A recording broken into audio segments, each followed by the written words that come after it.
The 10th recommendation, role of the media. And I want to point it out to you that the January 6th committee did not forget, did not abrogate its responsibilities. It didn't cover it to the satisfaction of many people, including myself, but I have to take it with the understanding that there were limitations on the January 6th committee in terms of money, in terms of time, in terms of getting the information to the people of their core mission, which is what caused January 6th and who was responsible. The media wasn't responsible for January 6th. The media was responsible for amplifying it. The media was responsible for perhaps pouring a little bit of gasoline on the fire that was already raging by doing what it does, by sensationalizing. Media has been sensationalizing the news for decades now.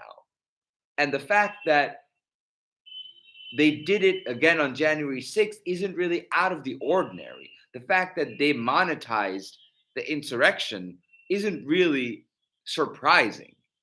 What is surprising is uh, nobody asking them to take responsibility for their actions. And the committee does that.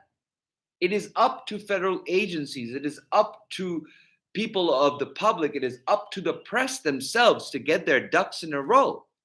You can't, because if you get the committee to come out with a report that, you know, just completely burns the media and all the law enforcement agencies, the critique of the committee will be this is congressional overreach. These are law enforcement branches. These are, members of the media. This is social media, and therefore it is people's rights to express. And how dare you tell them what to do?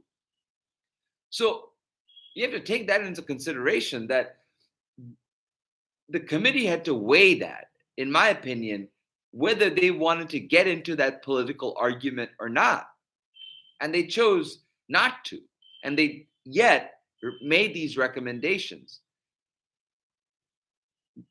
So the recommendation reads, the committee's investigation has identified many individuals involved in January 6th who were provoked by false information about the 2020 election, repeatedly reinforced by legacy and social media. The committee agrees that individuals remain responsible for their own actions, including their own criminal actions. But congressional committees of jurisdiction should continue to evaluate policies of media companies that have had the effect of radicalizing their consumers, including by provoking people to attack their own country. And the committee talks about these sources. The committee talks about Alex Jones's InfoWars and how it mobilized the Stop the Steal movement. Talks about Steve Bannon's War Room podcast. It talks about Fox News. It talks about, and it doesn't have to necessarily explicitly talk about it.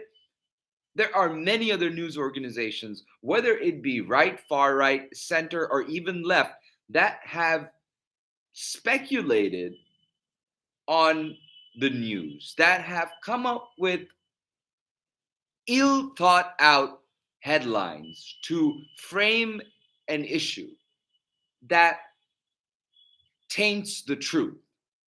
And I believe that editorial boards of media companies have a responsibility to report the truth when it comes to the matter of national security and the insurrection. There is no room for speculation. There is no room for conjecture. And if there is conjecture and speculation, say so. If your analysis pieces are bordering on opinion pieces, make them opinion pieces. Benefit of the doubt. If your factual pieces are bordering on analysis pieces, make them analyses.